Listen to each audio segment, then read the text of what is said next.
Good morning, students.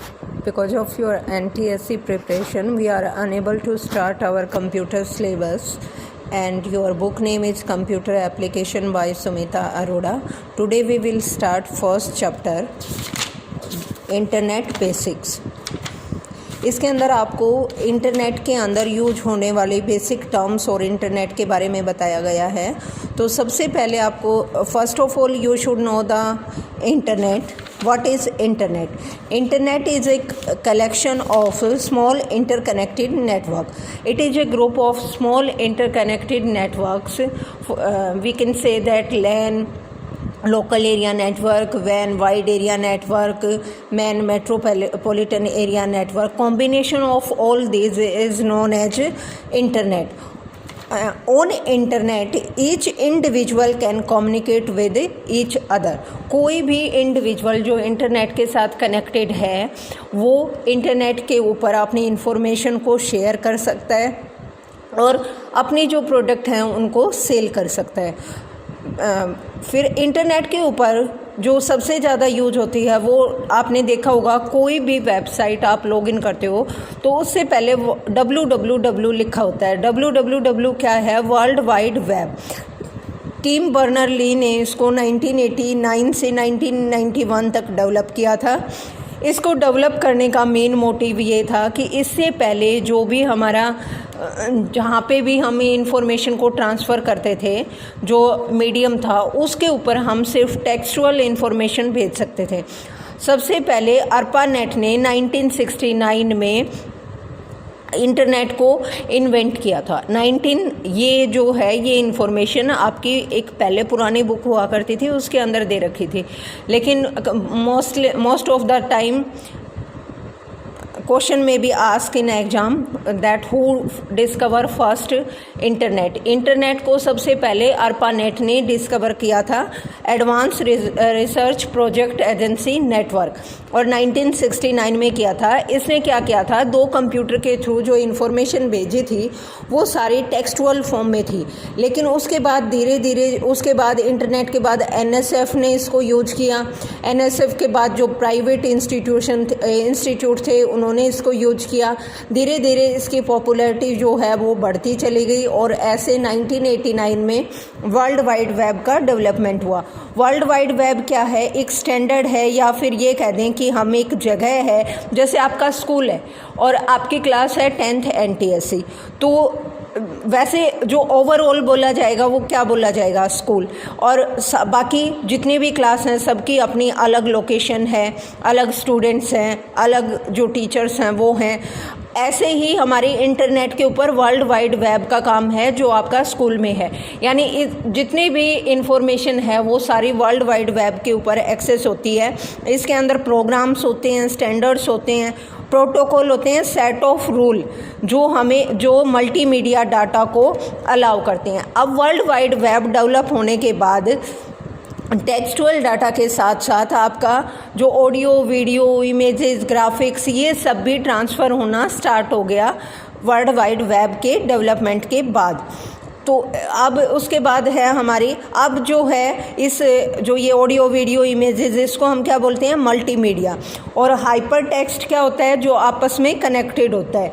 जैसे मतलब एक थोड़ी सी इन्फॉर्मेशन दे के और फिर हमें बोल दें कि for more detail click on this link, वो लिंक क्या कहलाएगा? Hyper link. और उस हाइपर लिंक के ऊपर जो डाटा है वो क्या कहलाएगा? Hyper text. उसके बाद कुछ और बेसिक टर्म्स हैं जो हम इंटरनेट के ऊपर यूज करते हैं. क्लाइंट क्या होता है? कोई भी कंप्यूटर नेटवर्क के ऊपर जो रिक्वेस्ट करता है सर्विसेज की दूसरे कंप्यूटर से. मतलब जो भी यूजर कोई भी रिक्वेस्ट रखता है, आप जैसे कंप्यूटर के सामने बैठ के गूगल के अंदर कुछ भी डालते हो तो आप क्या कहलाओगे? क्लाइंट, क्योंकि आप उस टाइम सर्च कर रहे हो. सर्वर क्या होता है? जो क्लाइंट से रिक्वेस्ट को एक्सेप्ट करता है, उसको प्रोसेस करता है और आउटपुट देता है, वो क्या कहलाएगा? सर्वर. वेब पेज क्या होता है? कोई भी डिजिटल पेज आपका जो इलेक्ट्रॉनिक मशीन के ऊपर या फिर हम ये कह दें इंटरनेट के ऊपर जो एग्जिस्ट करता है वो क्या कहलाएगा, वेब पेज।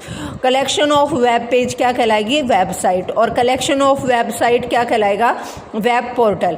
इसमें वेबसाइट के अलावा और भी सारी सर्विसेज होती हैं, जैसे ईमेल होता है, फॉर्म होता है, सर्च इंजन है, ये सारी चीज़ें इसके ऊपर अवेलेबल होती हैं। तो वेब पोर्टल क्या कहेंगे हम, कलेक्शन ऑफ वेबसाइट्स और other standard other resources like email और फॉर्म।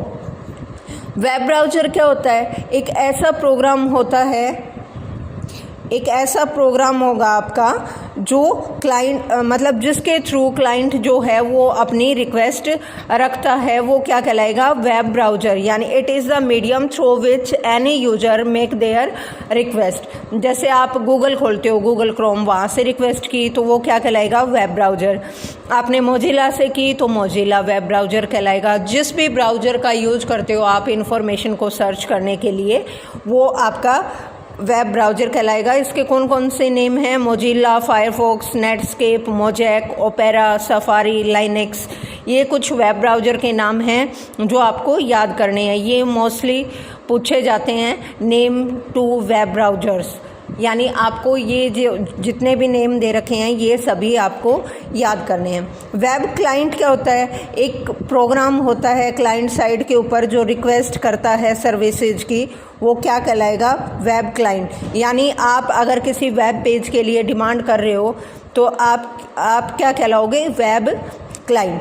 फिर नेक्स्ट है यूआरएल। यूआरएल क्या होता है, यूनिफॉर्म रिसोर्स लोकेटर। ये एक यूनिक एड्रेस होता है इंटरनेट के ऊपर जिसके थ्रू जितने भी पेजेस हैं हमारे वो सारे यूआरएल के थ्रू आपके एक्सेस होते हैं।